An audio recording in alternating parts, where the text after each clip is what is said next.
from here, you're just going to lift the heels out to the side. Now, my knees are not together, so I'm not hanging on to them being together. They can be if it's comfortable enough.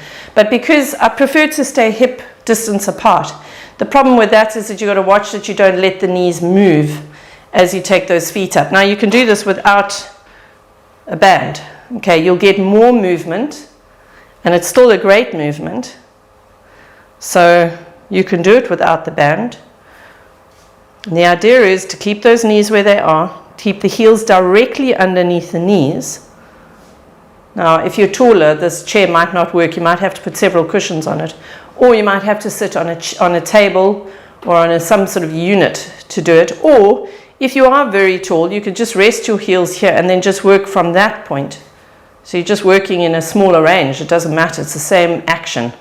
The only difference it'll make is if you really don't have much range in those joints. So the idea with hip rotation and shoulder rotation really is to balance them out. So it's not to say, you know, that, for example, my range is ideal, because in fact I'm very tight.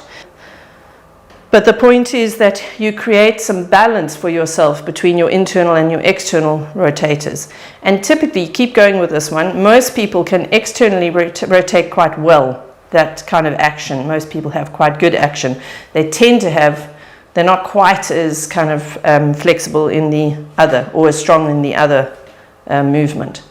My knees stay where they are, and I'm literally just trying to pull my feet out to the sides. They don't move in terms of the line, they still stay under my knee. In other words, I've got my knee at a 90-degree angle, but I'm trying to open my heels. I'm testing that action. So internal rotation of the hip joint is that action. And we use that, you know, every time we walk, every time we take a step, every time we lunge.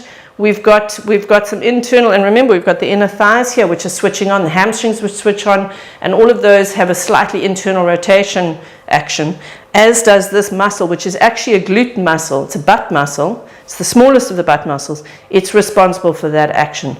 So we must make sure that as much as we're doing work for the glute max and medius, that we're doing work for the internal rotators as well.